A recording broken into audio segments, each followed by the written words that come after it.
Good afternoon, everyone, and welcome to this faculty roundtable on faith, politics, and the common good.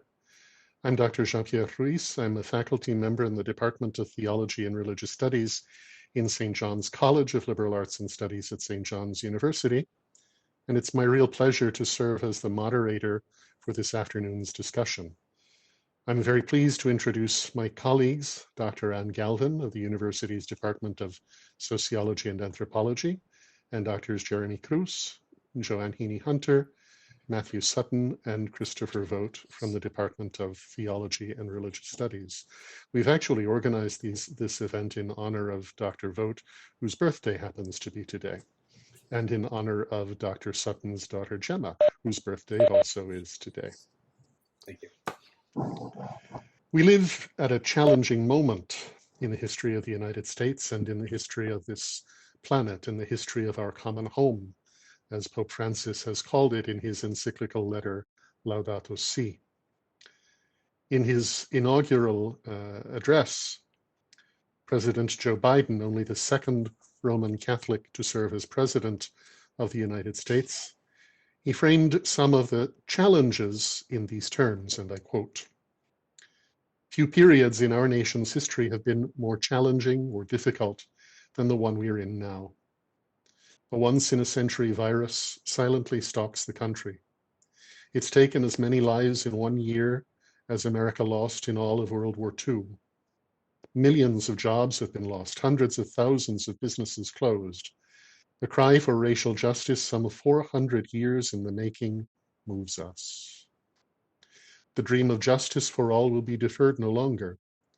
A cry for survival comes from the planet itself, a cry that can't be any more desperate or any more clear. And now, a rise in political extremism, white supremacy, domestic terrorism that we must confront and will defeat." Just 2 weeks before Inauguration Day, insurrectionists had violently stormed the building in front of which the 46th president was sworn in, the US Capitol, an event that resulted in the impeachment of Donald J. Trump, whom history will long remember as the only US president to be impeached twice. In his message to President Biden on the occasion of his inauguration, Pope Francis wrote, "I pray that your decisions will be guided by a concern for building a society marked by authentic justice and freedom, together with unfailing respect for the rights and dignity of every person, especially the poor, the vulnerable, and those who have no voice." This afternoon, my distinguished colleagues will revisit the theme we considered just after Election Day, faith, politics, and the common good, in the light of the challenges and, yes, the opportunities that this precarious and promising moment now offers us. This is how we'll proceed. Each panelist will speak for 5 minutes, and I gently encourage them to remain within the 5 minutes, and they will speak in alphabetical order, beginning with Dr. Cruz. Then there will be an opportunity for some give and take among the panelists. After that, the floor will be open to questions and comments from our participants. Now, because this is a WebEx event, only the panelists will have their cameras on and only the panelists will be unmuted.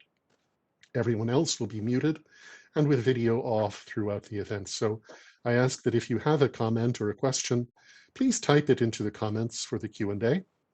And if you want to direct your question or your comment to a specific panelist, please do so and indicate that as well. Before we go on any further, I want to express thanks to Kamini Jalal of the university's Academic Center for Equity and Inclusion for setting up and organizing this WebEx event this afternoon. I can tell you that without Kamini's expertise and incredible generosity, this event would not have been possible. And I know that you'll join me in expressing appreciation for that very important work. Kamini, thank you so, so much. So let's begin. Dr. Cruz, can you get us started?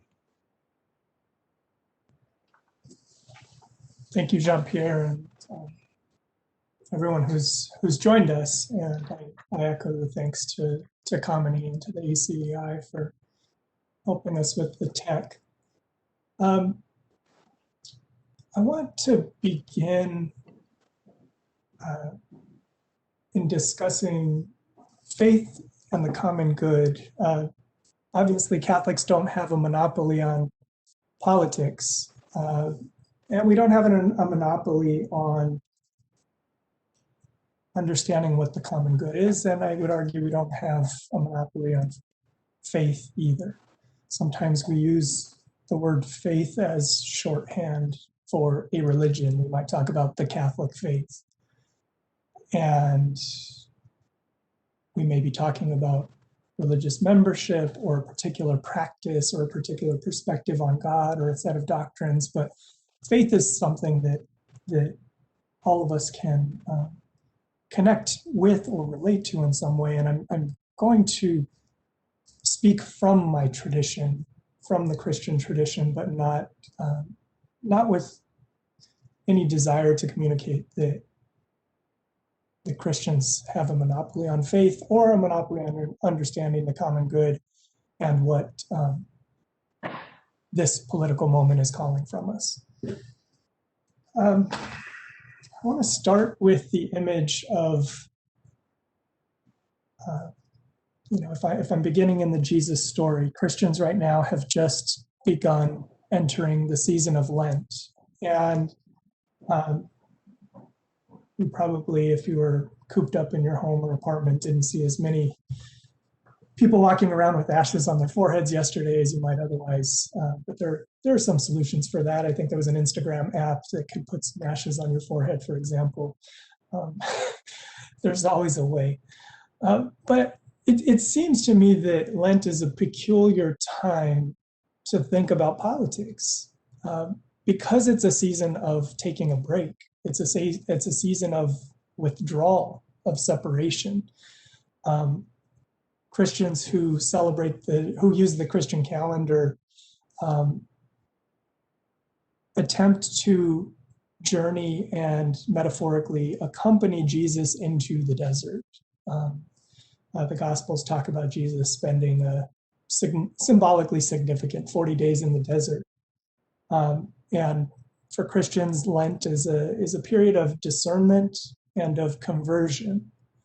Discernment and conversion. Discernment about what we're being called to. Discernment about what the Spirit of God is up to right now and already doing in the world, with or without our participation. And it's a call to conversion to connect with and participate in bringing about the fullness of life, including our own wholeness and fullness of life.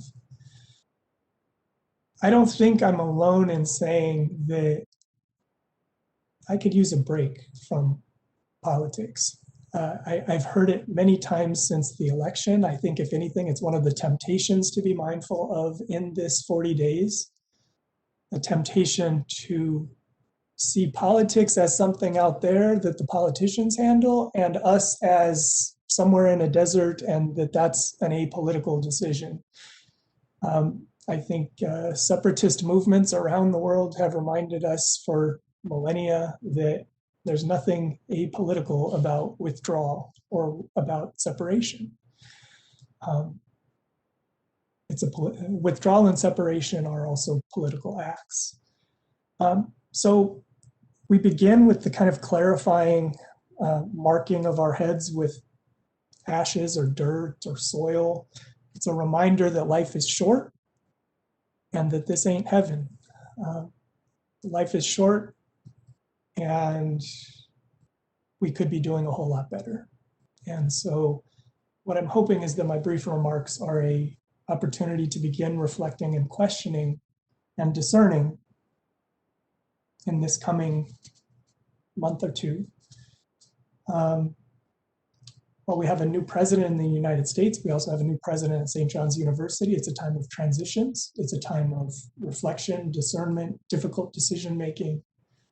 And I hope that we will all be active participants in that in various ways. I love these forward-looking seasons. Advent is my favorite season. I also I generally like the season of Lent, although the last year has felt like a year of austerity, so I'm not sure how I'm going to relate to Lent this in this season. I like these forward-looking seasons, not because I'm a malcontent, although some may argue I am. I like these forward-looking seasons because we don't need to look very far to know that things can be a whole lot better. We don't have to look very far to see reasons why we need hope, a hope that animates and motivates us.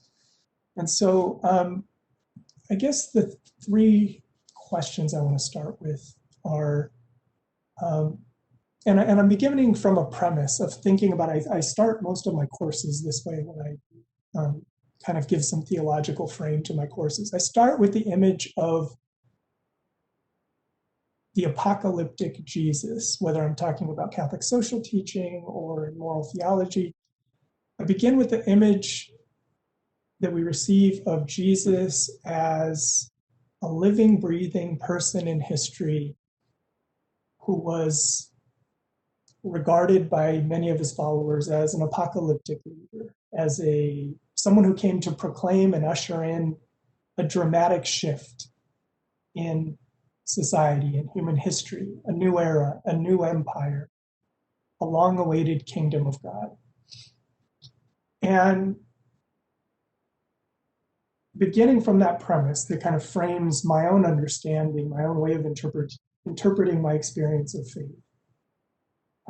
It's a revolutionary faith. It's a faith that is disruptive, that is destabilizing, that's, yes, nonviolent, but that it's about revolt.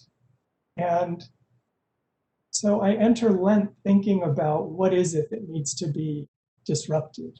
What is it that's revolting that I'm feeling called to reject or revolt against?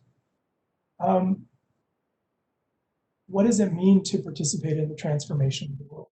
And so, traditionally Christians have used kind of three practices to frame the season of Lent, and I'm thinking about them right now, and I'll just kind of share them for your own purposes. First is the practice of meditation and prayer.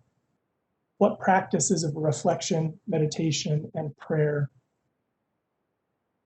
can each of us individually or collectively participate in to move ourselves toward a university that is a political or politicized university, a politically engaged university, animated and inspired by faith?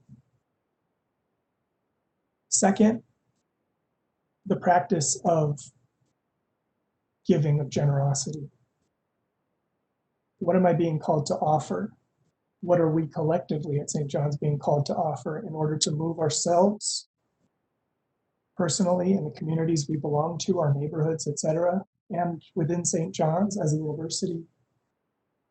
What is required or called, what are we being called upon to give in order to move ourselves toward a university that is participating in and in service of this new era, this new age, this reign of God, or as Pope John Paul II called it, civilization of love, or as Martin Luther King Jr.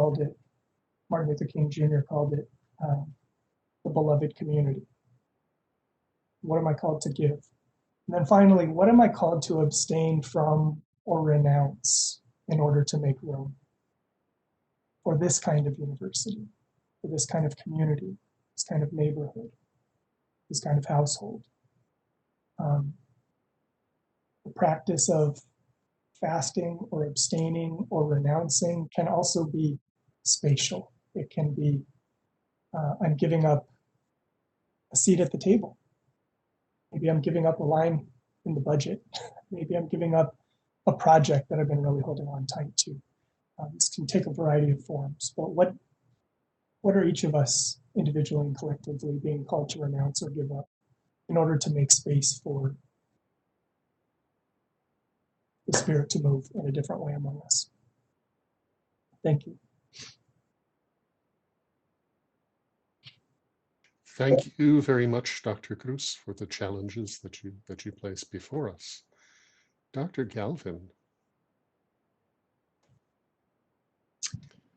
Thanks so much for including me in this roundtable again, and thanks to the organizers. Jean-Pierre, I know you put a lot of work into developing the theme and the advertising materials and all that, and I really appreciate it. I come at these things a little differently because I'm an anthropologist and not a theologian. One of the things that I find very interesting is the overlap between Catholic social teachings and the ethics of anthropology, which really center the dignity of the person inherently. So when I was thinking through Pope Francis's words addressing the new president, I particularly thought about the idea of authentic justice and freedom and the idea of the dignity of every person, because these are issues that are at the heart of living in community with other people. And as Jeremy was talking, I was thinking a lot also about politics being out there and wanting to take a break from politics. Because some of what I'm going to talk about is related to the idea that what we do as service is also politics. So I wanted to start with two key points related to the idea of the common good, and particularly at this moment of history that's been so painful because of the pandemic and also the inequalities that the pandemic has really underscored for people, as well as the promotion of white supremacy and exclusion of people of color and immigrants from citizenship in the United States, or full citizenship. One of the key things that I kept thinking about was the way that poverty and inequality are both human creations, and thinking about this in relation to our politics. There's nothing really natural about the fact that some people are living in poverty and other people are not. It's a reflection of decision making a lot of the time in contemporary life, rather than an inherent limitation on material availability. So if we think about poverty and inequality as human creation, we can also push for policies that account for this and try to minimize our own participation in the creation of poverty and inequality. So a couple of concerns that are associated with this point are, how do the choices made by the elected officials that we're supporting within institutions and structures of power promote or undermine equity and dignity? So we can push our officials to support policies that do uphold the dignity of every person and that support justice and freedom if we're paying attention to the ways policy can contribute to poverty as well as alleviate poverty. The second point attached to this is, what are the arguments that underpin the policies that fail to prioritize the common good? Do we agree with these underpinnings? Are they moral arguments about the deservingness of the people that are in need? Are they financial arguments about the expense of solving the problem? And if we don't agree with these underpinnings, how do we approach remedying them? The second point that I wanted to make was about a sort of American cultural mythology that has taken shape historically, but has been really emphasized over the last 4 years, which is the idea that any kind of collectivism is inherently un-American, and that radical individualism is a patriotic attribute. We see this coming up in debates about equitable taxation, privatization, And we see repercussions of it when we're looking at our infrastructure crumbling and deepening economic inequality. It's really become evident if we look at the current crisis in Texas with the power outages, and it's also quite evident in the uneven pandemic response that has really unequally affected people, and particularly in communities of color. I wanted to, though, also bring this back around to a more hopeful note, and this connects to Jeremy's point about politics as being out there. One of the things that has made me hopeful during this time has been the grassroots response to the crises we've been facing. During a time when we have had a pandemic, there have been purposeful efforts to exclude people along lines of race and national origin, and people have been saddled with unemployment in a way that has not been the case in decades. There has been a response within communities that has really put forth an ethical underpinning that I think should be listened to at the federal level and can be adopted at a federal level if there's the will to do that. And in particular, I'm thinking about mutual aid projects that I've seen in my own neighborhood. In particular, in my neighborhood, there is one of the largest housing projects in the city. And because of a lack of investment in public housing, since Hurricane Sandy, residents have not had reliable access to cooking gas in their apartments. One of the repercussions of the pandemic is that this problem is compounded now because people are at home and they can't even prepare food for themselves. So there's been a lot of mutual aid networking developing over this time period, and it's created solidarity between neighbors to provide hot meals, bottled water, groceries, diapers, formula. And one of the really significant things about this is that it's bringing together different interests in the neighborhood. So church organizations, civic groups, local businesses, people from the more affluent side of the community, people from the housing projects. And it's also led to some really difficult and necessary conversations about racial and class inequalities in the neighborhood, and conversations about which groups are being recognized as experts on neighborhood issues, and which groups are more likely to have channels to amplify their concerns at the expense of other groups in the neighborhood. One of the things that I think is incredibly valuable about this model is that aid is offered without gatekeeping in terms of need.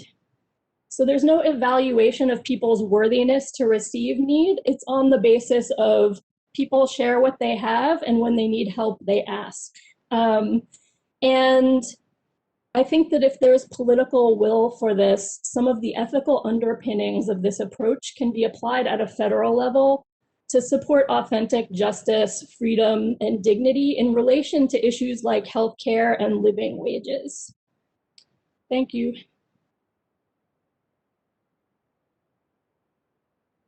Thank you very much, Dr. Galvin. Dr. Heaney Hunter. Hello, everybody. I'm glad to be a part of this again. This is such an important topic for us to be talking about. And as I was thinking about where we would head today, it was hard for me not to be thinking about Inauguration Day and the speech that President Biden gave. And as I thought about that speech and thought about the events of January 6th, I really asked myself the question, what can our response be? And where are we as Christians trying to address the issues that were raised both by the events of January 6th and by President Biden's inaugural address? A couple of the things that stood out for me in the address is that President Biden said, we have much to repair, much to restore, much to heal, much to build. and much to gain. That is the section of the address that came right before the presentation that Father Ruiz began with. We are in a tremendously challenging time, but we are in a situation where we have the possibility, and where I have hope, is that as a nation we can come together and restore, repair, build. Those are characteristics that I think belong to our conversation. I also think that those characteristics belong to our Catholic social teaching, especially as we look at the dignity of every person and the common good. And what I thought I would do is, rather than trying to do a big sweep, the thing that stood out for me, something that's been very important in my own thinking and my own reflection on the events of January, is the question of speech.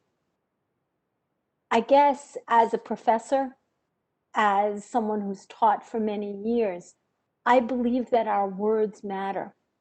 And I believe that any process of restoration and rebuilding has to take into account speech that promotes the common good. And when I consider the events of January 6th and the speech that was given by the former president, I find it very, very difficult when some folks say, well, he was just asking people to move peacefully and protest peacefully. I think maybe if you looked at a transcript without looking at the context, you might believe that. But as we look at what it means for us to say our words matter, and we try to juxtapose that with the question of what free speech implies, it's very hard for us to look at one or the other. So we take a look at the meaning of speech. I just about question of whether or not free speech means we just say what's on our mind. And I think that teaching, Catholic social teaching, Catholic teaching, any Christian teaching in general, would require us to say that speech must be directed toward not only what we would like to do or our freedom to say something, but we always must keep in mind the principle of the common good. And as we go through Lent, I mean, we're right, we started Lent yesterday. As we move through this season with its focus on prayer and fasting and almsgiving, what are some of the things that we might refrain from? What are some of the things that we might positively do that would contribute to the development of speech that fosters the common good? Speech that, as President Biden says, can restore, repair, and build. I don't claim to have all of the answers. I don't claim to have many of the answers, but I think it's something, this question is something that we all must think about. It's something that we have to ask ourselves as we consider moving forward and trying to create a climate of speech that promotes the common good rather than detracts from it. And I agree with Jeremy that Lent is a great season for us to do that. It's a time when we might be able to step back and ask ourselves challenging questions and ask ourselves where we want to be heading in the future. So I'm just posing these few questions specifically regarding the way we use speech and the consequences of our speech, and ask us where we might want to go with that as individuals, as a university community, and as a nation.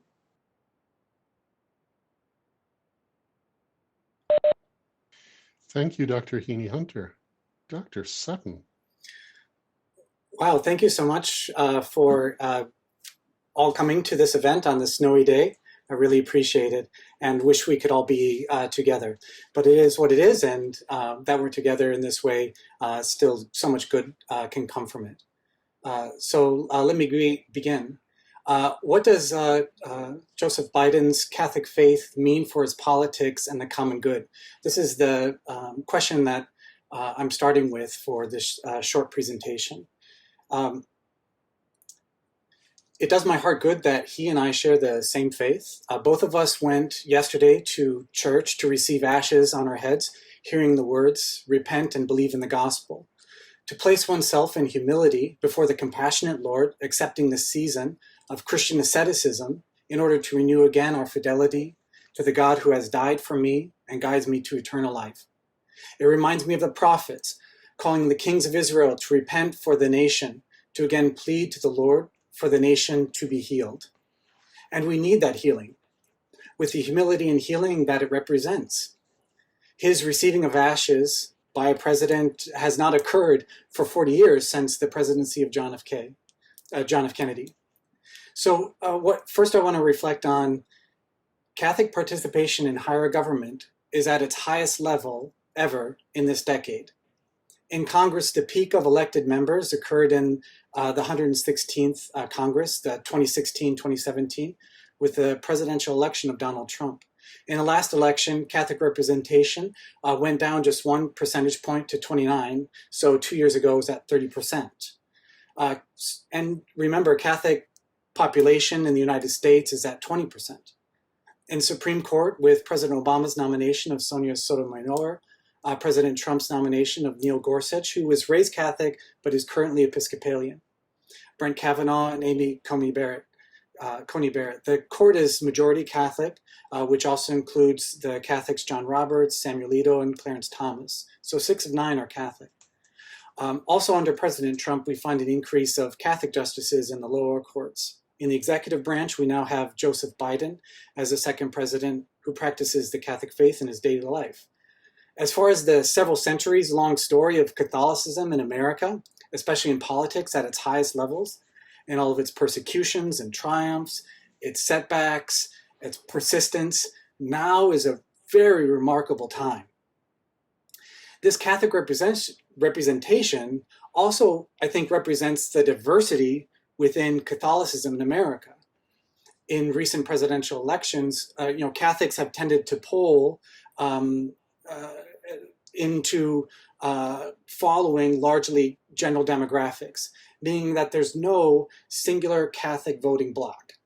However, when you parse Catholics that attend church weekly from Catholics in general, the former tends to skew toward conservative in presidential, congressional, and local elections. Not perfectly, but tends towards.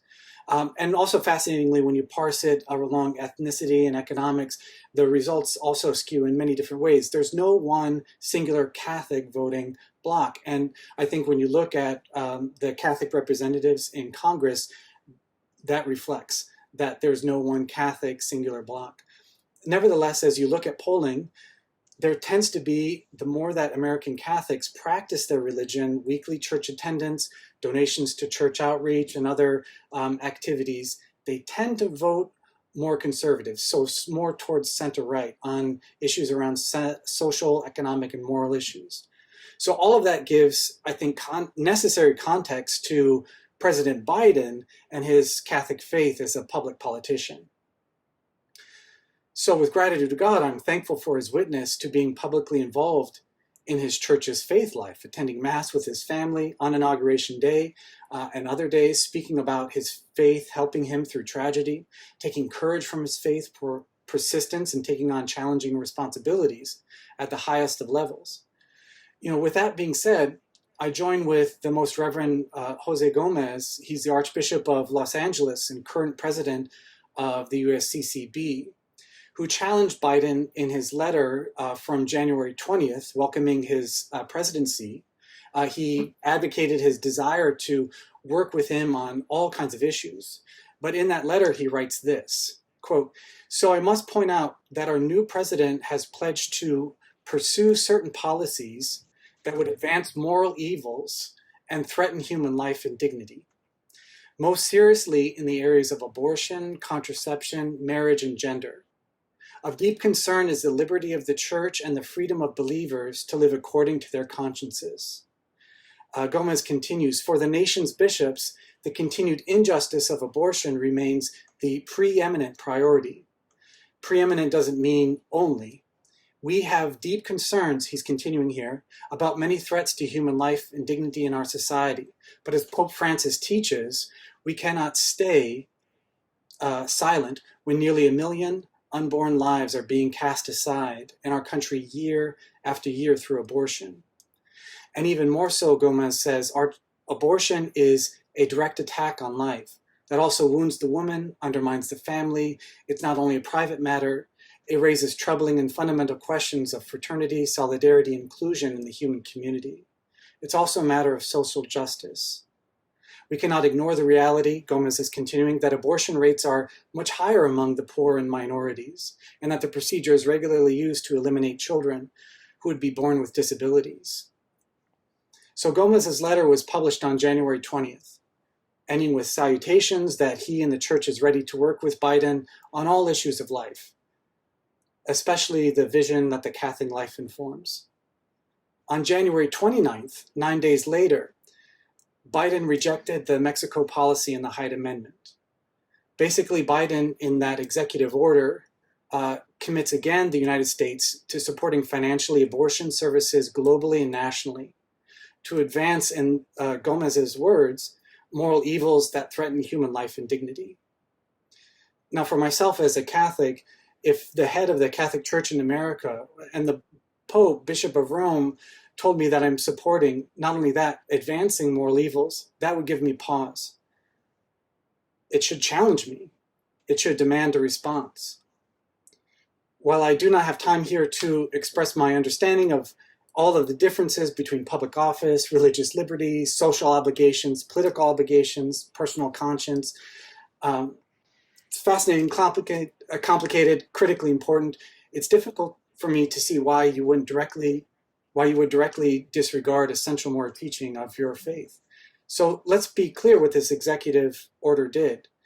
He reversed the Mexico policy that permits U.S. aid money once again to fund groups that directly or indirectly provide or promote abortion around the world and domestically. The policy was originally established, at least the Mexico policy, by Ronald Reagan to prevent tax money from directly and indirectly funding abortion. Since then, Democrats have revoked it, Republicans have reinstated it. Not only is funding abortion procedures morally wrong, according to the Catholic teaching, there's a fascinating new poll that came out, I think it was 2 weeks ago, from Marist, that 3/4 of Americans are against this.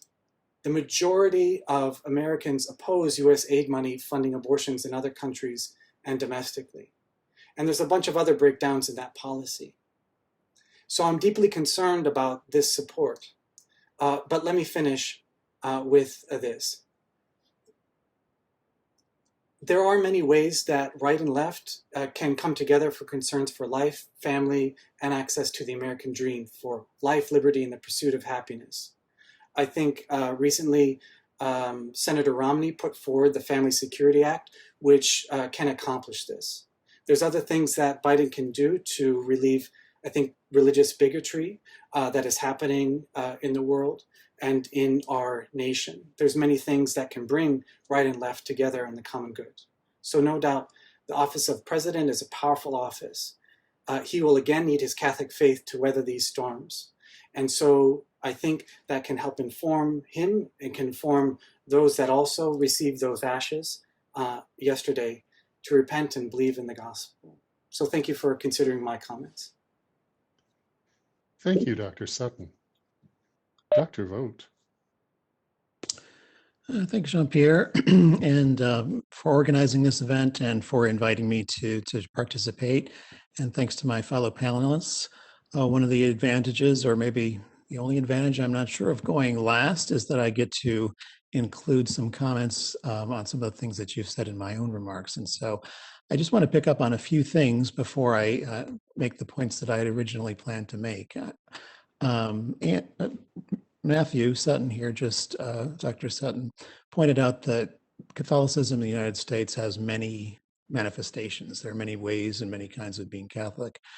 And earlier, Dr. Cruz said that was calling to mind about who was Jesus, what sort of figure was he, that he was an apocalyptic prophet, perhaps, and calling it kind of a revolutionary figure. I think when we think about Joe Biden and the sort of Catholic that he is what we might call more of a traditional liberal Catholic in the tradition of, say, John Ryan, who fought for just wages early in the 20th century, rather than someone who's trying to, call for revolution and dismantle the system. So he's, he was known as a moderate candidate during the Democratic primaries, and I think that's kind of where we might locate him on the map, so to speak. And so I think that his agenda in many ways reflects a rather traditional liberal Catholic way of looking at things. And as Dr. Heaney Hunter already pointed out, the common good is in part at the center of what he has to say. So I'm going to focus actually on the common good and how his agenda connects with that. As Dr. Galvin said, poverty is not something that is necessarily part of nature. Part of Catholic social teaching tells us that we have a responsibility to build systems in terms of politics and economy and society that are just, that the economy is not some kind of an entity that's following its own laws that we cannot modify or control, that we have a responsibility to take action to move the economy in just ways. And so at this moment in time, I think a lot of President Biden's agenda relates to the common good and building it up. So in Catholic social teaching, the common good means something specific. It's the social conditions which are necessary for individuals or for groups to achieve their potential and to live a full life. So the goal of our political and economic systems should be for people to flourish, for people to live well, to live with dignity, and to reach their full potential. And so the components of that common good match up fairly well in terms of some of the things that President Biden is pursuing. Everyone needs to have good health in order to flourish.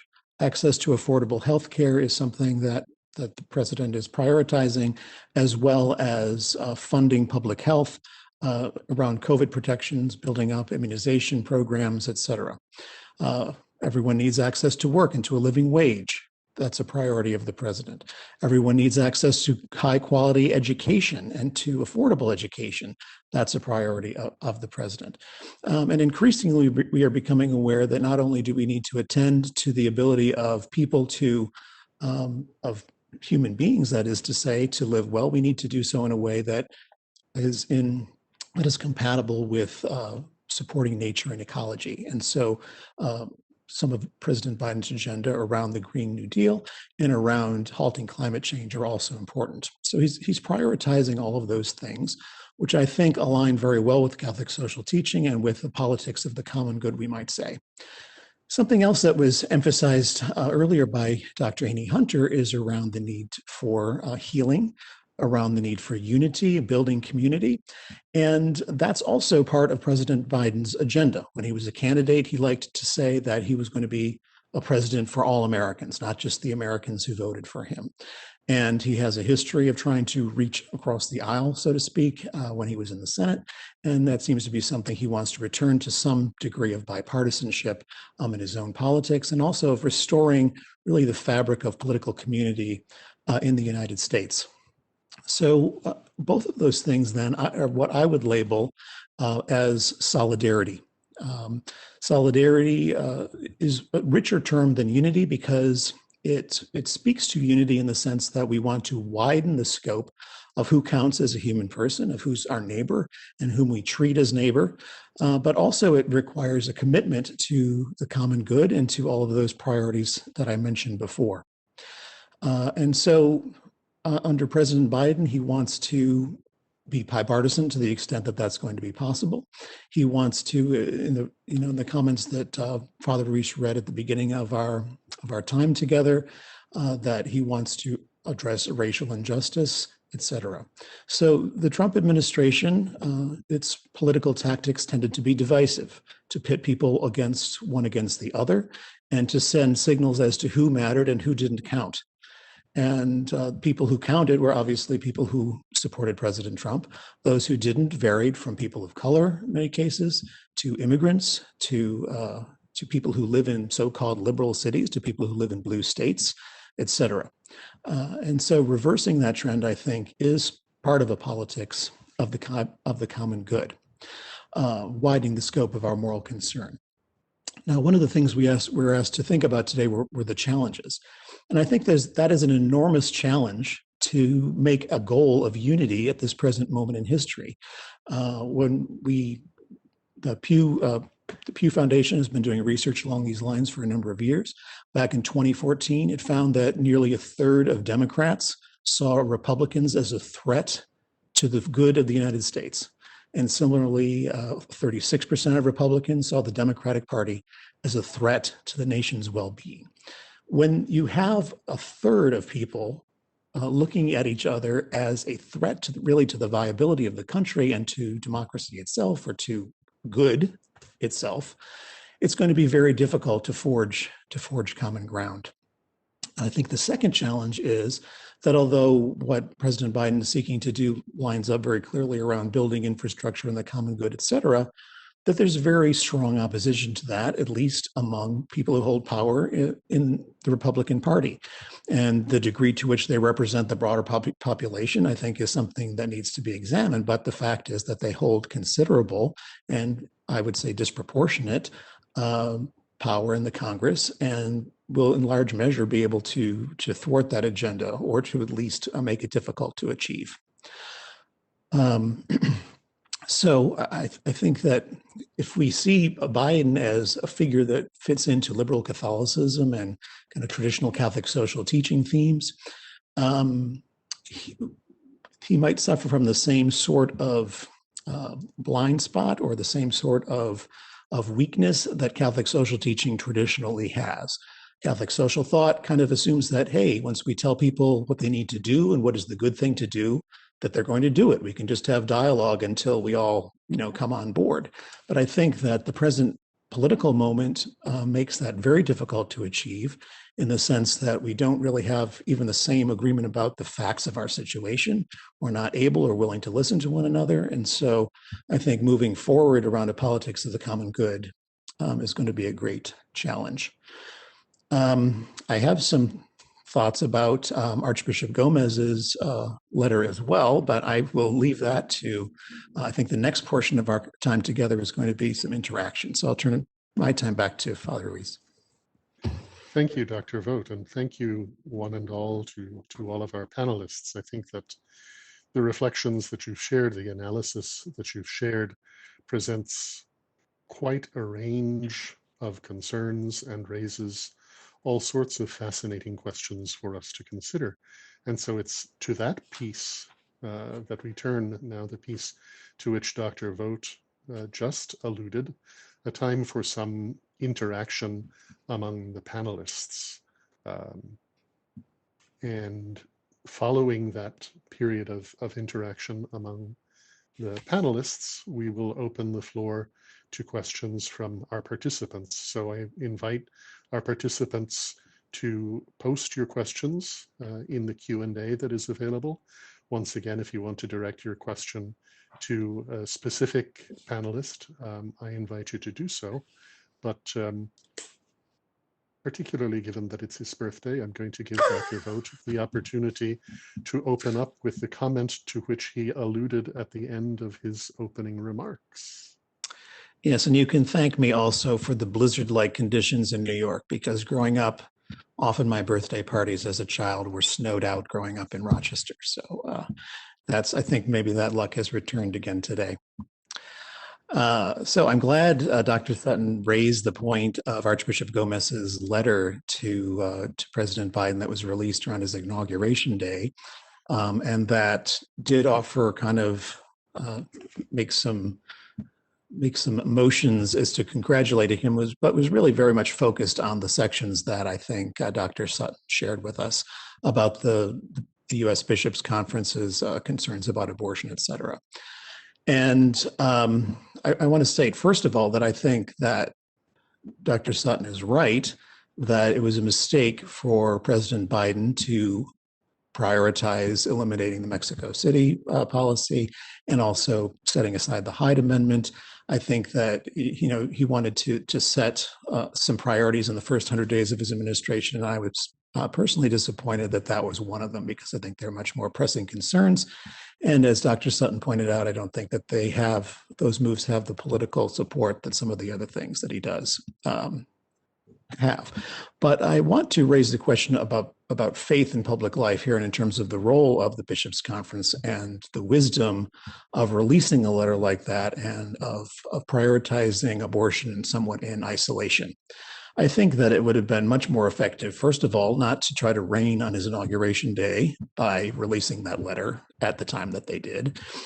But also, I think, and Massimo Fagioli has raised the question recently about whether the U.S. Bishops' Conference has any credibility anymore, or whether they have much standing. I mean, obviously, in terms of their place among Catholics and who see them as our leaders in our church, they have a place. But in terms of the broader society, and from my own point of view, I think that it would be better to link concerns around abortion to concerns around the kinds of themes that Biden himself has been emphasizing about broadening the circle of who counts as a person. So that's really, I think, that the Bishops' Conference has come to be seen as really overemphasizing abortion, of thinking about that as a single issue rather than as being a moral voice that kind of is a step back from politics, raises moral questions that we need to think about. And I think the deeper question really is, who counts as a person? Who do we regard as a person? And there's been a general decline in terms of recognizing political opponents as persons, of recognizing people of color as persons, of people who are not like ourselves as persons. And yes, I think that there has, in fact, been a decline of recognizing the humanity of the unborn and the people who are at the extremes of life, people at the end of life as well. But I think that when you separate issues from that broader concern about solidarity and about universal human dignity, that really the power of the voice of the Bishops' Conference is undermined. So I'd be interested to hear your thoughts about that, Matthew, of whether it's really an effective or strategically wise thing to do. Sure, thank you, Chris. I was worried about offering my view because I have a moral theologian coming after me, and also an eloquent speaker. So forgive me if there was any ineloquence. But one of the things when you release a public letter, you're not just doing it for the person you're writing to. You also have a wider audience, and so clearly this is a letter not meant for Biden alone, but is meant for all the constituencies that make up the Catholic Church, but probably those that are the most involved in the Catholic Church, let's say conservative Catholics, in general. So there's probably, with any kind of leader, multiple audiences that you're writing a public letter like this. And I do not know the private conversations that Biden has had with his bishops about these different issues, and so I cannot speak about that kind of personal moral discernment that he has gone through to arrive at a reconciliation with his faith and what he wants to do in his public life. That is something that I know he takes his faith seriously, and also he has been in conversation with important leaders, not just bishops, but also other Catholic theologians to speak through these issues. So that's something that I admire. At the same time, I have only knowledge of what's being spoken in public, and also the actions that he's doing. So like you, I also share a disappointment that of the things that he could be doing in the first not just 100 days of the presidency, but within the first month. It's a deep concern that there could have been a different path, and certainly in many other actions as well as words, there's so much to celebrate that somebody who's coming from a seriousness of Catholic faith would support Biden. And so it's okay, like Dr. Cruz had said, and Dr. Haney Hunter had said, that Lent is a time to be challenged. And I believe that the voice of our bishops, but also the voice of lay Catholic leaders that represent all of Catholicism in America need to speak up with these voices of challenge. I hope in my words there wasn't a condemnation, a belittling, but at the same time, this is something that does demand a response more than a signature. And so I would, appreciate, and I think others would appreciate his response to this seeming difference between what he wants to accomplish in family policy and by rescinding the Mexico policy and the Hyde Amendment. So I don't want to debate, whether that is the wise thing to do, or debate about the vast diversity of Catholics in America. But at the same time, it's important to raise the issue.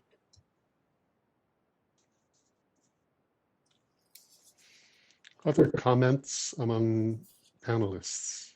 Dr. Haney Hunter, unmute yourself. I am happy to be a part of this whole conversation. And one of the things that I think is so important is that we have an opportunity to take a look at the full range of life issues with President Biden in a way that we may not have been able to with President Trump. It seems to me that there will be many opportunities to explore a full range from birth to natural death. And I think that that's something that gives me hope as we look at what life issues mean. I think way back into the 70s and early 80s, and think about the seamless garment approach to life. And I know that was controversial in many ways, but I think that it gives us an opportunity to consider the full range of life issues that are facing us right now.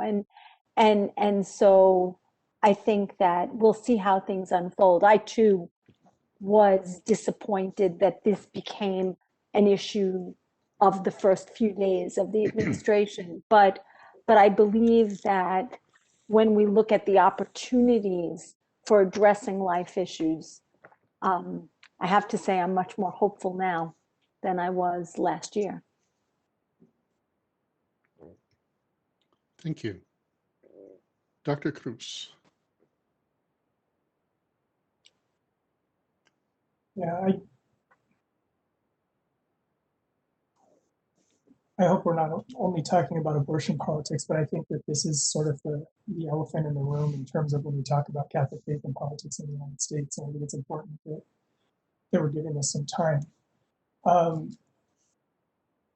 think two things come to mind. One is on the pastoral and theological side, Matthew, you've a couple times cited Sunday Mass attendance and participation in contributing in the collection plate as the sort of markers of what constitutes regularly practicing Catholic, or as sort of providing us the fundamental criteria or definition of what Catholic life looks like. And I think there's plenty of scholarship that we have on that, on people who regard their daily and weekly practice as being Catholic and is not necessarily centered on participation in a parish. And I think it's important to be mindful of that so that we don't regard what you're calling conservative Catholics as the only people that Joe Biden, for example, should be listening to. And secondly, and this is sort of wearing more my ethicist hat, I've long questioned, and I don't know anything about the Mexico policy in particular, so I'm not going to touch on that. But I am aware that in the US context, for several decades now, the number of abortion procedures performed has been significantly lower under Democratic presidencies, and especially when you have Democratic presidencies mixed with a swing in control of the Congress, the Senate, and the House, and control at the state level. You've seen decreases in abortions, and there's plenty of data on this. And so I wonder what it means, one, to call criminalizing or reducing access to abortion our preeminent ethical issue when that policy agenda has not necessarily shown itself to be most effective in recent decades in reducing abortions. I'm not a sociologist on this. I'm sure I don't have a full account of the data, but everything I've read has been pretty univocal on the point that because of a variety of social policies that are related to the common good, that are related to building institutions that provide for a baseline of human well-being, human welfare, abortion incidences are lower under, tend to be lower under Democratic administrations. And so what I'm wondering is there, Matthew, at least in your view, do you see this as, well, that's a consequentialist argument, we shouldn't be looking at the number of, reductions in abortions, but rather on, the sort of personal virtue we're forming, that, having, the law has a way of forming us as people? Is your concern that the law is somehow signaling and sending a message that the ending of life is okay, and that sort of outweighs the specific reductions of the incidence of abortion that we see under Democratic administrations? Because I'm as an ethicist, I'm really stuck on this idea of abortion as the preeminent priority, and that being linked to reductions in access or outright criminalization of abortion when it's being accompanied by policies that are also reducing abortion at the same time. Okay, that's great. Thank you, Dr. Cruz. And if we had more time, we could really go into this, and maybe we will. I think I'll just offer two short things.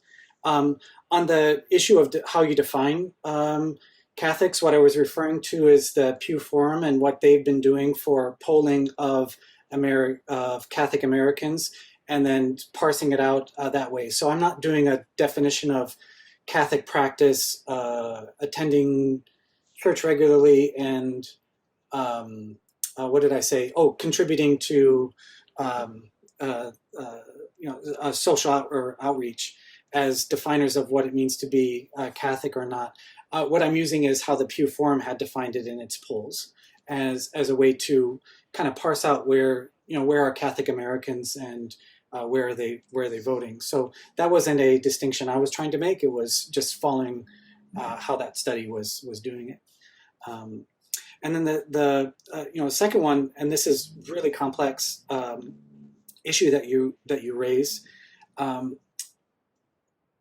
I offer it as why I think it is a preeminent issue, is because it has to do with a culture that you're creating by actively supporting financially with the diversity of Americans and their views around life issues, and actively supporting one offering of that. It creates a culture that I myself have, and my wife and I have experienced. The short story, and if we were more in person, I could tell more of it. When my when my wife was pregnant, and we went into the doctor because there were some health issues that were marked on one of the tests, and we went in for further tests. And the child was in her womb, about 12 weeks, was diagnosed with Down syndrome. After that diagnosis, the very first question was, do you want to abort this child? That's a culture that I think it doesn't belong in a health setting, that would be the first solution offered to a diagnosis. My wife said very clearly and strongly no.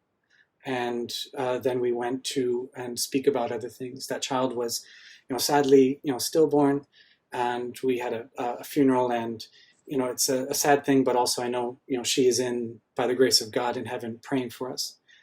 So I'm deeply concerned about the cultural message that is sent by, saying this is not a child, is not a person, and the society is not concerned about this child having a full life. That being said, there's a lot of subtle issues that we could go through more delicately in a different conversation. I think I'd like to shift the conversation to Dr. Galvin, if that'd be okay. I really liked one of the things that you said, and it was on something that you're concerned about with the American cultural mythology, disregarding collectivism. And I just would love for you to speak more about that. And the examples that you gave of neighborhoods coming together to help and grow is, a model for government as well.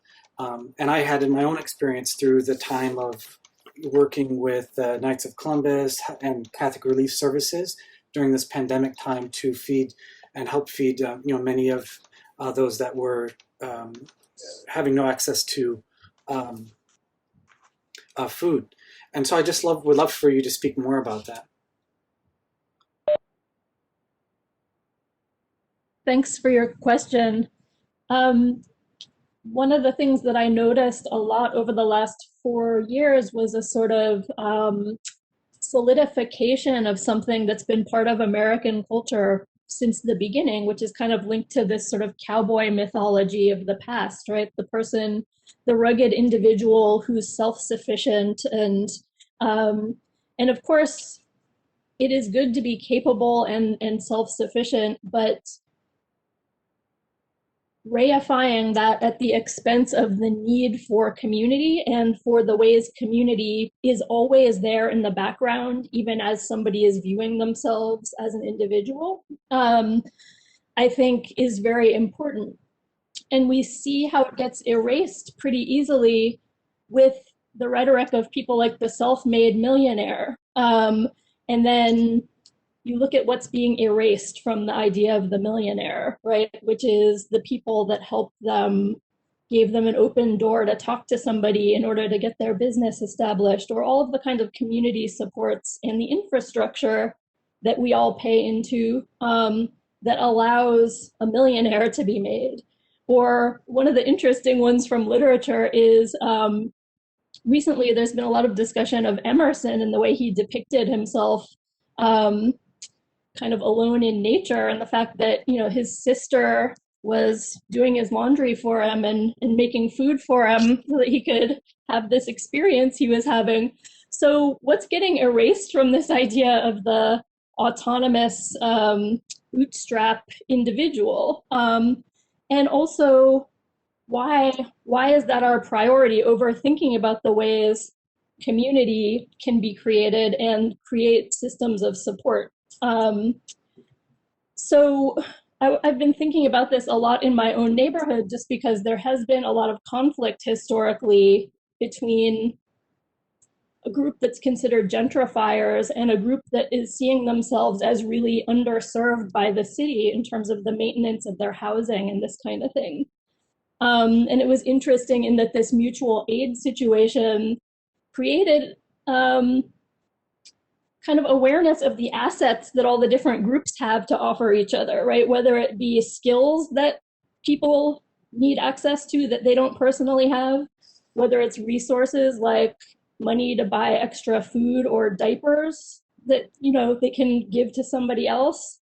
And it also created an opportunity for a discussion that rarely got to happen, about who gets to have a voice, a public voice, about what the needs of the neighborhood are. So there are a lot of people in the neighborhood that are connected to media in various ways who get to take the interview when a journalist has questions about what's going on.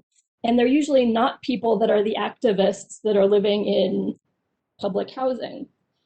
So there was sort of a reckoning there about what community meant as well. And I think there's real benefit to that, and it makes everybody stronger to be able to contribute together in this way. And we're seeing this in Texas right now, where there are so many people who are without electricity and without heat in unprecedented weather circumstances. And there was a mayor who just resigned actually after telling people that they weren't tough enough or they weren't prepared enough if they couldn't take care of their families right now.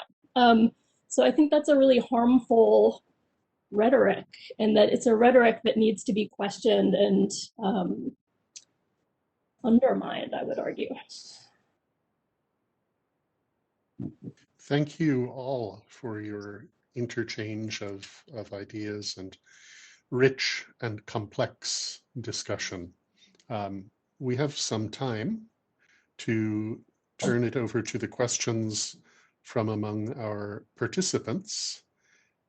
And so let's see.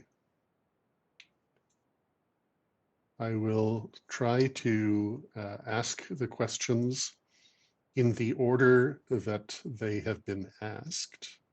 I won't identify the questioners, but let's start with this observation that is accompanied by a question. President Biden supported gay marriage before President Obama did. Now he has appointed a married gay man to his cabinet. Is this an issue for the United States Conference of Catholic Bishops or for conservative Catholics? Anybody want to touch on that? Do we want to touch on that? It's like touching an electric wire, I think, Jean-Pierre. But it is an issue for the USCCB, although I think rather than targeting Pete Buttigieg for being transportation secretary, that their concern is more around church institutions and things like adoption and benefits, and whether the church and its affiliated institutions and charities would need to recognize gay marriage, which the conference does continue to see as contrary to morality. And that's also not marriage specifically, but LGBTQ issues were also highlighted in Archbishop Gomez's letter to President Biden as an area of concern. So yes, it seems that those two, both abortion and LGBTQ issues, are prominent in the bishop's political agenda. Yeah, and I would, oh, sorry, and I would just see that also, that the bishops are framing it as a religious liberty issue for their institutions, and I think I think that's the right way to frame it, because it is such a civic issue that is being approached from many different angles, and we all are speaking with each other to figure it all out. So I think that it's an important question and dialogue to be done in love and truth and transparency.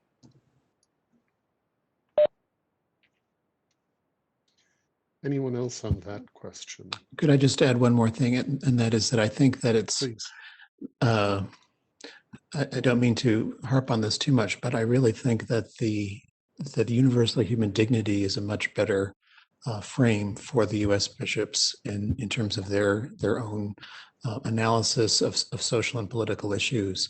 And that even though they have always made the distinction of recognizing the dignity of LGBTQ people, and even while they question the legitimacy of being trans or being gay, for example, or of acting on those orientations, that it's a very tenuous thing to do, and seems to also undermine their commitment to universal human dignity, which I think in turn undermines their agenda to speak for other voiceless persons and marginalized persons, such as the unborn. Can I just make one more connection to what Dr. Voth's saying and this theme of the common good? The common good is about the institutions that make life possible. In the Catholic tradition, we understand the family to be the foundational community, the foundational institution on which the rest of social institutions are built on. And I think it's important for us to recognize, I just want to name this, a kind of shift in the conversation, not only from the shift that Dr. Vogt is encouraging about, religious liberty, shifting toward a human dignity language. The conversation that emerged last semester about some remarks that Pope Francis had made that were part of a documentary. The remarks were made a year before, but they came out last semester. I thought the thing that was really interesting there was that Pope Francis was also reframing these, what we often call LGBT issues, not as issues about primarily about sexual morality, but primarily about the importance and the right to family. Essentially, what Francis was saying there was, I'm not that interested in having the primary conversation be whether or not people of the same gender should engage in sexual relationships or sexual practices with each other, et cetera. Essentially, what he was saying was, I don't think for purposes of civil marriage, for the creation of family, that compulsory heterosexuality should be required, including for non-Christians. And that's a different frame. That's a really different frame that says family comes first, and in a pluralistic society, we're not going to impose Christian sexual morality and use that as a compulsory identity and orientation for qualifying for making family, which we consider the foundation of society. Thank you. I want to lift out another question, and I'm going to exercise the moderator's privilege and direct this one toward Dr. Heaney Hunter. And the question is this. Under the lens of, or through the framework of the common good, is there an issue, or are there issues that can bring Catholics of various perspectives together? Are there issues where the questioner says liberal and conservative Catholics can work together in the quest for the common good, in working for the common good?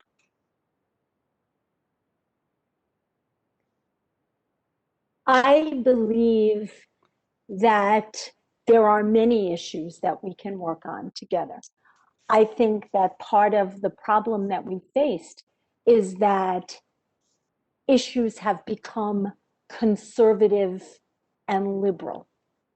I believe that many of the issues of, as both Dr. Cruz and Dr. Sutton have talked about, issues of family life. How do we support families across the spectrum across the political spectrum, but also across the lifespan? How do we support families and build up families in our society? How do we support the value of education? How do we look at the ways that families can care for themselves and care for their children? It seems to me that there are many more things that bring us together than that potentially divide us. So we can argue about means, but to say that the end of creating more just structures for our families, our diverse families, is something that all could agree on. So I think that's one thing where we can look at common good. I think that as we look at human dignity issues, whether we're talking about the dignity of the elderly or the dignity of the unborn, as we look at quality, high quality medical care for all, as we look at the possibility of creating situations of fair housing for people. I mean, these are just, I think about these quality of life issues, issues that support the fundamental dignity of every person and every family and every community. Those are places where across the spectrum, across the political spectrum, we can build up the common good. So there may be issues as to how we do this, what dollar amount we place on a particular issue, or what tools we use to accomplish the task. But I think if we look and say, we ask the question, what builds up an individual or a community or a family rather than divides it, that would go a long way. And I think that conservatives and liberals can come together in many ways to try and make those things happen. Thank you. Let's see. I have a question specifically directed here to Dr. Sutton. Let's see if I can bring that up. Dr. Sutton, would you share with us your understanding of personhood, especially in relation to Dr. Vogt's expression of concern about a reductionistic idea of personhood?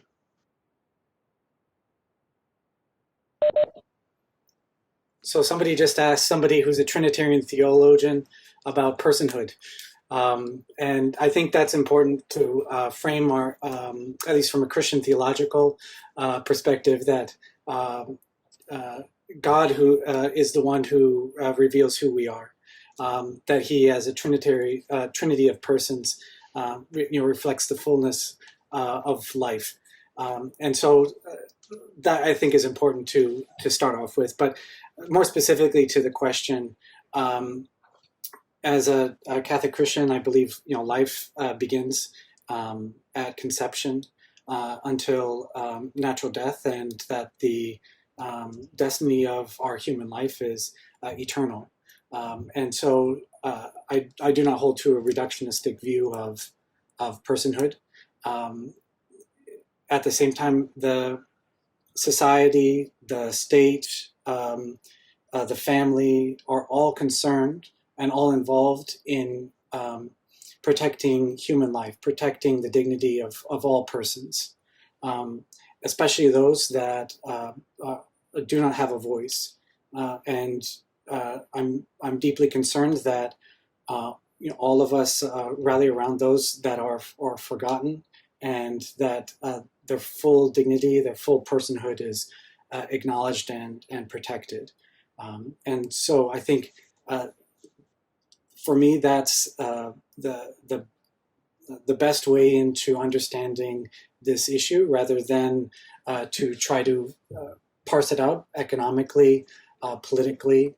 It has to begin with an affirmation of the full dignity of the human person in whatever biological form. And as I mentioned in my story, I'm deeply concerned about our American culture's view of disability in the womb, in public life, and also at the end of life, and how Pope Francis has, I think, advocated for us to remember those that are disabled and to acknowledge their full personhood and to give them the fullness of the rights that they deserve and the full inherent dignity that they are. So I'm looking forward to our current president to make sure there is even more done for those that are disabled, to protect them and to help them, especially in this trying time that we are. Dr. Vogt, do you want to speak to that also? since you were implicated in the question. Well, I think that it might be helpful just to, I think you're right, Dr. Sutton, about the connections between disability. I guess what I was thinking about were a couple of things here, one of which Dr. Cruz mentioned earlier when he was talking about how abortion rates go down under Democratic presidents. And while I think that's relevant, I think also there's the question of whether the Democratic Party wants to affirm abortion as a good in itself, or whether the reduction of the number of abortions can be also considered a good. And I think that might be determinative in terms of whether we can work together across, conservative and so-called liberal lines on that issue. But also, I think there's a connection here to what Dr. Galvin was saying before about this sense of individualism, of being self-reliant, that disregard for people who are persons with disability, or people who have reached the end of life and have lost significant capacities. That has to do with the fact that we value individualism and self-reliance to such a degree that it's become almost an idolatry, where people who need help, we can't acknowledge the need for one another, and we don't want to acknowledge the fact that we do all rely upon the common good and upon infrastructure and all kinds of things to achieve our success. So I think that the more that we can make connections among the dignity of all persons and really a variety of issues, that it helps us to really see how we might have a more unified approach to protecting life. Dr. Galvin, since Dr. Vogt implicated you, do you want to speak to that also? Yeah, when Dr. Sutton was speaking as a social scientist, my ears perked up the minute he had a correlation between abortion rates and poverty, which made me think in terms of a holistic approach, which I think is what Dr. Vogt has been suggesting, thinking about the ways that supporting the dignity of families, right? Making sure people have access to healthcare and education, and basic shelter and food, and that there's some gender parity where women have the ability to assert themselves within their families. I think all of these things can contribute to reducing rates of abortion in ways that don't specifically take a legal criminal kind of approach to it. So it seems like looking at these things holistically, and also thinking about the ways that by relying on community, you can support people when they have decisions that they need to make. I think it's very important. Thank you. We have time for one last question, and I'm going to direct this one, once again, claiming moderator's privilege, to Dr. Cruz. What can you say about what can be called the far right's radicalization of religion that offers a very different view of the common good?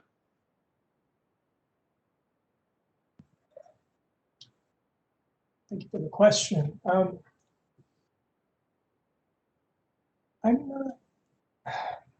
I think that the dominant narrative is that somehow U.S. politics has moved to the extreme right in recent years, and I don't share that narrative in the sense that, most of my students seem pretty suspicious. I would say more than the general U.S. population, suspicious about conversations about faith shaping and engaging politics.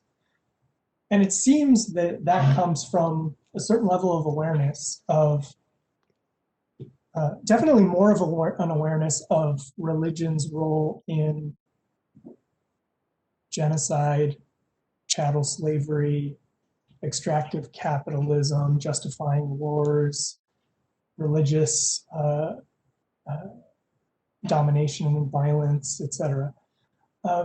And less of a consciousness of the generative, transformative healing and justice-making role of religion in human society. And it's really why it's partly why I tried to focus my opening remarks on thinking about what does it mean, those of us at St. John's at least, to be a civically, politically engaged, human rights advancing, justice advancing university community, animated by faith or by faiths. And because it's closer to home. Sometimes, I don't care about interpreting Joe Biden's faith. I don't care that much about, I see Joe Biden as part of, we're talking about the obstacles to justice that the Biden administration is facing. I think the Biden administration is going to prove to be one of the biggest obstacles to justice, just as however many presidents that we could cite in recent decades have been. And Dr. Vogt kind of signaled this in his response to my opening remarks. I think the United States is an empire, and I think that whoever the president is the figurehead and the symptom of the larger system and social movements that have made that come about. And so what I'm interested in is helping our communities think about their faith and how it connects to the ways in which people have participated in and connected and engaged in social movements throughout US history, social movements that have brought forth justice and human rights and have advanced gender equity, have reduced the ableism that is not merely rooted in the passing of Roe v. Wade, but rather goes back to the ableism on which chattel slavery and genocide are built on. So yes, has the Republican Party drawn very close to white Christianity in the United States, evangelical Christians, but white Catholicism as well in recent decades? Yes. At the same time, that's not the whole picture of faith in the United States. It's just the one that, for my students, they hear the most about through the media. And so, I could trace the longer lineage from, the fights against racial integration up to where we are today with the politicization of Christianity on the far right. But I think it's as important to talk about the rest of the story. Thank you. We're just about at time, and so I'm going to claim moderator's privilege one final time to offer a final word. And I'm not an ethicist, I'm not a Trinitarian theologian, I'm not an anthropologist, I'm a biblical scholar. And so the word I'm going to bring, in the light of the fact that several of my distinguished colleagues have mentioned the beginning of Lent as a theme, to end with some reflections that come from the 58th chapter of the book of Isaiah. On the day of your fasting, you do as you please and exploit all your workers. Your fasting ends in quarreling and strife and in striking each other with wicked fists. You cannot fast as you do today and expect your voice to be heard on high. Is this the kind of fast that I have chosen? Only a day for people to humble themselves? Is it only for bowing one's head like a reed and for lying in sackcloth and ashes? Is that what you call a fast? A day acceptable to God? Is not this the kind of fasting I have chosen? To loose the chains of injustice and untie the cords of the yoke, to set the oppressed free and break every yoke? Is it not to share your food with the hungry and to provide the poor wanderer with shelter? When you see the naked, to clothe them, and not to turn away from your own flesh and blood? Then your light will break forth like the dawn. Then will your healing quickly appear. Then your righteousness will go before you. I want to thank my faculty colleagues for the rich reflections that each has offered on our theme for this afternoon. at this most challenging moment in our story. I also want to thank those of you who have participated, not only those who have asked questions and made comments, but everyone who has invested time to be with us this afternoon, considering these vitally important concerns. Let me add with one more word of shameless self-promotion for colleagues. I would invite you, for example, to turn to the article by Dr. Vogt on the CatholicMoralTheology.com blog, an article that he wrote on solidarity. And coming up in the first 100 days of the administration, Dr. Cruz and I are authors of letters to President Biden, Vice President Harris, and the members of the 117th Congress in the American Values, Religious Voices series that is coming up. Let's continue to think about these issues. They're of vital importance for ourselves, for our university, for our society, and for our common home. Thank you for joining us. Have a great afternoon.